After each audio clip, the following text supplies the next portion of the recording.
할렐루야. 예, 찬양의 큰 은혜를 받았습니다. 당회장 목사님께서는 지금 에티오피아 선교 여행 중에 계십니다. 엊그제 여기서 목사님께서 진액을 쏟으면서 말씀을 전하시고 우리를 위해서 눈물을 흘리면서 기도하는 모습이 이렇게 진액을 쏟고 나가셨는데, 우리 수호 목사님께서 자주 쓰시는 말처럼. 근데 지금 에티오피아에 가 계시다는 거죠. 그러니까 저같이 해외에 많이 안 나가도 에티오피아 간다 그러면 좀 그런 마음이 드는데, 목사님께서 그 연세에 그 에티오피아 선교 사역을 감당하기 위해서, 그 사명을 감당하기 위해서 세계를 향하여 나가셨습니다. 늘 한결같이 쉬지 아니하시고 성도들 위해서 눈물 흘리며 기도해 주시고 선교 사역을 감당하고 계시는 우리 목사님을 위해서 우리가 밤낮으로 눈물로 함께 기도해 주는 교인들이 되길 바랍니다. 예. 이 세상에서 가장 가치 있는 삶을 살았던 분을 꼽으라고 하면 예수님입니다. 왜냐하면 예수님께서 죽으시고 하나님께서 그의 이름을 높이 세우시사 하늘에 있는 자와 땅에 있는 자와 땅 아래에 있는 모든 자들에게 그의 이름이 높임을 받게 하여 주셨다는 거죠. 다윗이 아무리 잘 살고 역사가들이 최고의 부유함과 정치를 가졌다고 해도 예수님을 따라올 수는 없는 거죠. 땅에 있는 사람 정도일 뿐인데, 하나님께서는 그를 땅에 위에 있는 사람, 땅 아래에 있는 자, 땅 위에 있는 자, 모든 자에게 존경을 받는, 높임을 받는 이름으로 만들어 주셨다는 거죠. 그 이유는 바로 십자가에서 마지막 고백 가운데 있습니다. 그 고백이 뭐냐면 다 이루었다는 거죠. 무엇을 다 이루었다는 겁니까? 하나님께서 예수님을 이 땅에 보내신 뜻을, 곧 사명을 다 이루었다는 고백입니다. 이와 같이 하나님께서 우리를 이 땅에 보내신 뜻을 다 이루는 삶이 가장 가치 있는 삶인 줄 믿습니다.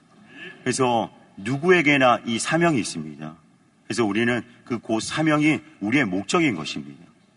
그래서 우리가 삶을 살아낼 때에 이 목적을 찾고 이 사명을 찾고 사명을 다 이루어드리는 삶이 가장 가치 있는 삶이라는 것을 여러분들이 가치를 부여하고 살아가는 그리스도인이 되길 바랍니다. 요즘 젊은이들에게 조사를 했는데 10억을 벌 수 있다면 잘못을 해서 1년 동안 감옥에 가도 그 10억을 받겠느냐 이렇게 했더니 1년 정도 감옥에 갈지라도 10억을 벌 수 있다면 그 잘못을 행하고도 10억을 받겠다라고 고백했던 사람이 56%라는 거예요. 이와 같이 잘못된 가치관이 이 물질 만능주의에 살아가는 세대를 다 가치관을 변질시키고 마귀가 밑값으로 장난치는 세대가 되었다는 사실입니다. 여러분, 요즘 세대는 또 개인주의, 이기주의 말하지 않습니까? 여러분, 우리나라의 1인 가구가 몇 퍼센트인지 아십니까? 27%라고 합니다. 27%. 그러니까 10명 모이면 3명이 혼자 사는 거죠.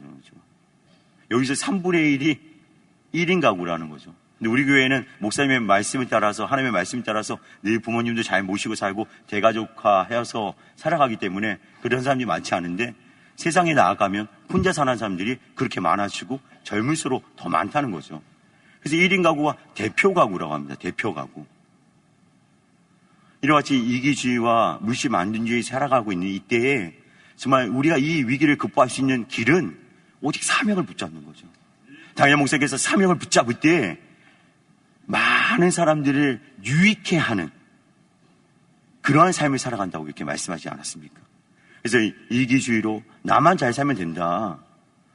남에게 해를 주고 10억을 벌으면 나만 잘 되면 된다라고 말하는 이 세대 가운데 우리가 사명을 붙잡지 않으면 절대 이 위기를 극복할 수 없다는 것을 여러분이 기억하시고, 이 위기가 정치로 해결되는 것이 아니라 하나님을 믿고 모든 사람들이 삶의 목적을 찾고 그 사명을 붙잡고 살아갈 때 반드시 이 위기를 극복할 뿐만 아니라 천대까지 하나님 영광 드러내는 이스라엘 민족과 같은 귀한 민족이 될 줄 믿습니다. 그러므로 우리가 늘 깨어서 이 세대를 위해서 기도하고 이 시대를 위해서 중보하며 나아가는 귀한 삶이 되시길 바랍니다. 양화진에 가면 417명의 외국인 선교사들이 그곳에 안장되어 있습니다. 근데 늘 가면은 거론되는 선교사님이 있는데 그분이 누구냐면 헤론이라는 선교사님입니다. 헤론이라는 선교사님이 왜 거론이 되냐면 최초로 양화진에 안장된 분이시기 때문에 늘 양환이를 소개하게 되어지면 그분의 이름을 소개하게 되어질 수밖에 없다는 거죠. 근데 그분의 인생을 돌아보면 미국 테네시 의과대학에서 학교가 생긴 이래로 최고의 성적을 얻었던 의사라는 거죠. 그래서 모든 교수들이 학교를 위해서 제발 교수로 남아달라고 만류하지만 그는 한국에 와서 복음을 전했다는 거죠. 심지어 그런 유혹이 있는 거죠. 여기에 있는 것도 가치 있는 일이다. 여기 있는 일도 참 복된 일이고 이 나라를 위해서 많은 환자들을 위해서 귀하게 쓰임받는 일이다. 그 모르는 극동의 아시아 작은 나라 한국 아무도 모르는 곳에 가서 그냥 살다가 죽는 것보다 여기서 많은 후배들을 양성하는 것이 더 가치 있는 일이다. 이런 권유를 받았을 것입니다. 그러나 그는 그 모든 유혹은 아니지만 그것을 만류하고 하나님의 부르심, 땅끝까지 나아가려는 그 부르심을 쫓아서 그 사명을 붙잡고 이 땅에 왔다는 거죠. 이때 갔을 때 알렌 선교사님이 있었고 그곳에서 이제 제중원이라는 병원을 이끌어가고 있는데 함께 의료사역을 동참해 나갔다는 거죠. 근데 1870년에 극심한 더위가 찾아왔다는 거예요. 그래서 그 더위 때문에 어쩔 수 없이 많은 선교사님도 남한산성에 가서 휴가차 있었다는 거죠.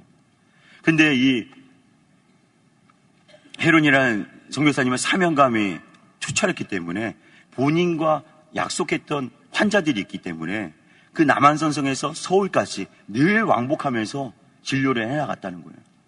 그래서 그 무더위 가운데 전염병이 창궐하는 가운데 그것을 감당하다가 결국 본인도 면역력이 떨어지고 피로가 쌓여서 이질이 찾아오게 되어지고 34살의 나이에 하늘나라로 가게 되었다는 사실입니다. 그 순간에도 마지막까지 한국 땅을 더 사랑하라고 그렇게 권면하고 예수님을 잘 믿으십시오. 예수님은 여러분을 사랑합니다. 이 고백을 하고 떠나갔다는 거예요. 이와 같이 34살에 예수님같이 짧은 삶을 살았지만 지금도 한국의 그리스도인들이 그 양환진을 찾을 때마다 기억되어지는 이름이 되어졌다는 거죠. 앞으로 1000년이 지나도 한국의 그리스도인들이 그곳에 가서 우리를 위해서 피땀 흘리며 수고하고 생명까지 내어주신 그 선교사님들을 찾아갈 때마다 그 헤론이라는 이름은 계속 모든 사람들에게 기억되시는 이름이 되어질 거라는 사실입니다. 만약 그 미국 땅에 있었다면 많은 미국 사람들에게 존경을 받는 이름이 되었을지 모르지만 또 이 땅에 와서도 이 한국의 모든 그리스도인들에게 귀한 미랄이 되어져 뿐만 아니라 기억되어지는 이름이 되어졌다는 사실입니다. 여러분, 그곳에서의 의료인으로 삶을 사랑한 또 가치 있는 일이지만 이곳에서 선교 사역을 하고 짧은 삶을 살고 이 시대가 바라볼 때 미련한 짓이지만 정말로 가치 있는 삶이었다는 사실입니다.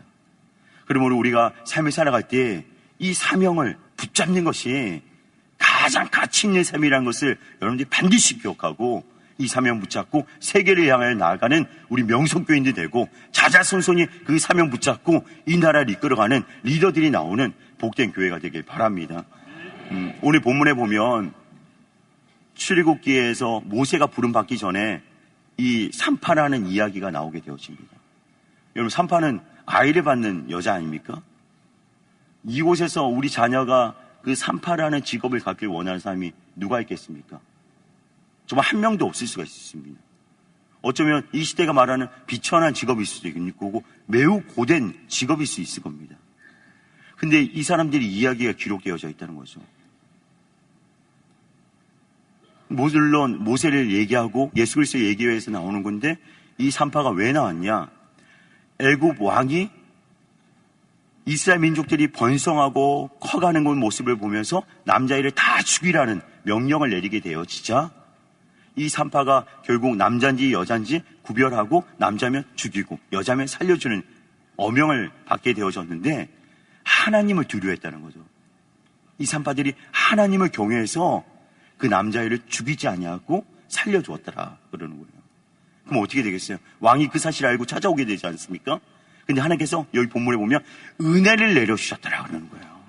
은혜를 내려주셔서 그 여종이 목숨을 얻을 수 있도록 지혜를 주셔가지고 그 왕에게 변명할 수 있는 길을 열어주시고 심지어 그 가정을 흥왕하게 하였더라. 복을 내려주셨다는 거예요. 이와 같이 하나님의 사명은 목회자나 선교사나 어떤 특별한 사람만이 그 사명을 붙잡고 나가는 것이 아니라 이런 작은 세상 사람이 말하는 아무것도 아닌 직업일지라도 하나님을 두려워하고 민족을 생각하고 하나님의 뜻을 이루어할 때 구원의 기이한 역사의 도구가 되어져서 이 성경에 기록되는 인물이 되어진다는 사실입니다.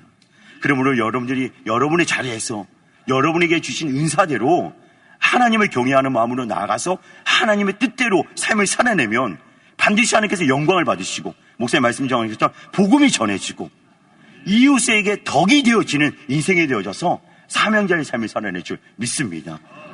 오늘 이 본문의 말씀처럼 이 산파 때문에 이스라엘 민족이 번성하여졌더라 이렇게 말하는 것처럼 이 시대가 1인 가구 세대가 되어지고 저출산 시대가 되어지고 나 혼자 잘 살겠다고 말하지만 사명이 있는 자는 나라와 민족을 위해서 목숨까지도 내어줘서 이렇게 나라를 구원하는 귀한 도구로 사용되어진다는 것입니다. 아까 말씀드린 것과 같이 이 위기의 시대가 사명만을 붙잡는 자들이 일어날 때 극복할 수 있다는 것을 여러분들이 기억하시고 오늘도 사명을 찾고 그 사명을 붙잡고 나아가는 여러분 되길 바랍니다. 여러분, 다니엘이 바벨론 시대에 살아갈 때 하나님의 뜻을 붙잡고 뜻을 정하였더라 이렇게 기록들이 많이 나오게 되어지거든요. 그때마다 하나님께서는 다니엘에게 은혜를 내려주셨더라 이렇게 기록이 되어 있습니다. 처음에 이제 학생으로서 그 바벨론에서 수화를 받을 때에 너희들 고기 먹어라. 너희들의 얼굴이 광채가 안 나고 얼굴이 힘들어 보이면 내가 죽는다, 환관장이. 그랬을 때라도 우상에게 올린 고기를 먹지 아니하겠다고 뜻을 정하고 나는 식물만 먹겠습니다. 이렇게 고백했을 때 어쩌면 그 말을 꺼내는 조차가 환관장에게 죽임을 당하고 너희가 안 먹으면 내가 죽어 이렇게 말할 수 있는 상황인데도 뜻을 정하고 나가자 하나님께서 은혜를 내려주셨더라 이렇게 기록되거든요. 그래서 환관장이 그에게 은혜를 내려주셔서 식물을 먹게 했더라.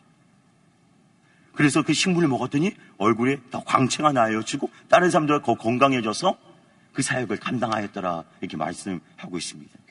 이와 같이 우리가 하나님의 뜻을 이루기 위해서 그 뜻을 정하면 반드시 우리 하나님은 천군천사로 우리를 안위하여 주시고 감당할 수 있도록 은혜를 내려주시고 사명자에 가는 길에 부족함이 없도록 은혜 내려주시는 하나님이라는 거예요. 사도 바울이 그 땅끝까지 해서 복음을 전하며 나갈 때 23번의 파선을 당해도 그 풍랑 가운데서 하나님께서 지켜주시고 심지어 많은 풍랑 가운데 요동치는 사람들에게 담대함을 심어줄 수 있는 지도자가 되어지지 않습니까? 수많은 매를 맞을 때에도 수많은 돌맞음을 맞을 때에도 건져주시고 맹수를 만날 때도 건져주시고 가는 곳마다 먹는 거 입는 거 다 채워주시고 부족함이 없게끔 은혜 내려주시는 하나님을 경험하게 되어지잖아요. 그런데 때로는 우리가 이 사명의 길을 붙잡고 나갈 때 손해보는 것 같고 세상 사람들에게 따돌림을 당하는 것 같을지라도 이 사명을 붙잡고 나아가면 다니엘같이 그 뜻을 이루어드릴 뿐만 아니라 느부갓네살 왕에게 벨사살 왕에게 다리오 왕에게 사랑받는 인생으로 만들어주시는 거예요. 사자굴에 빠졌을 때 누가 가장 먼저 찾아왔습니까? 다음날 다리오 황제가, 왕이 아니라 황제가 찾아와서 다니엘아 너 살아있느냐? 너의 하나님이 너를 살려줬느냐? 묻지 않습니까? 이와 같이 우리가 때로는 사명을 붙잡고 나갈 때 환관장에게 시기를 받고 미움을 받고 많은 사람에게 총리들에게 따돌림을 당하는 것 같지만 결국은 하나님께서 모든 자들에게 사랑을 받게 하시고 모든 사람에게 덕을 끼치게 하시고 바벨론의 모든 사람들에게 하나님을 알게 하여 주는 귀한 길을 열어주신다는 거예요. 그러므로 여러분들이 이 사명자에 가는 길이 두렵고 떨리고 힘들고 좁은 길이지만 여러분들 이 길을 걸어갈 때 반드시 하나님께서 만가지 은혜를 내려주시고 천군천사를 둘러서 여러분을 지켜주시고 젊은 자는 굶주릴지라도 하나님을 경외하는 자는 부족함이 없다는 것 같이 그런 은혜를 경험하게 될 줄 믿습니다. 그래서 2017년에 이 세계를 향하여 나가는 이 메시지를 붙잡고 여러분들이 씨름하며 이 사명을 지키며 나갈 때 여호와의 선하심을 맛보아 알게 될 줄 믿습니다. 이제 다니엘이 날마다 그 하나님을 기적을 맛보게 되어지자 풀무불에 빠진 친구들을 보면서 맛보게 되어지고 많은 기적들을 맛보게 되어지자 심지어 사자굴에 빠질지언정 그 신앙을 지킬 수 있던 사명자가 되었던 것 같이 여러분들이 그 하나님을 날마다 경험하게 되었을 때 이 평생 이 사명을 다 이룰 때까지 예수님같이 다 이루었다. 모든 자손들이 모인 가운데서 내가 다 이루었다. 고익함에 가며 올라갈 때까지 부족함이 없도록 은혜 내려주시는 하나님을 경험하게 되어져서 여러분들이 자손들이 여러분의 마지막 그 모습을 보면서 사명을 붙잡았던 우리 아버지, 우리 어머니에게 이런 은혜를 내려주셨구나. 끝까지 이렇게 존귀하게 하게 하시는구나. 그 하나님의 영광과 하나님의 선하심을 맛보아 알게 되어져서 자자손손이 끝까지 하나님의 사명을 붙잡고 나아가는 대한민국이 되어지고 제2의 이스라엘 나라 되어서 온 세계를 이끌어가는 귀한 민족이 될 줄 믿습니다. 여러분, 이 마이크가 이 소리를 전달해 주지 못하면 이게 아무리 비싼 몇백만 원짜리 몇천만 원짜리 마이크라도 내일 이 자리에 있지 않을 것입니다. 이것이 모든 피조물, 모든 만들어진 것에는 존재의 목적이 있거든요. 이 존재 목적은 내 소리를 이 스피커를 전달해줘서 모든 성도들이 하나님의 말씀을 듣게 하는 존재의 목적이 있는 거죠. 근데 이 마이크가 그 존재의 목적을 잃으면 아무 가치가 없어지는 거죠. 이것이 우리가 세상 사람들은 소유의 가치가 많아지면 행복하다고 말을 하고 있습니다. 그러나 우리가 소유의 가치가 많아진다고 부자가 된다고 행복한 것은 아닙니다. 그렇다면 솔로몬이 이런 고백을 하지 않았겠죠. 모든 부를 얻었던 그가 그 부가 헛되고 헛되다. 심지어 우리나라에 살아가는 재벌의 자녀들은 단 한 명도 자살하는 사람이 없어야 될 것입니다.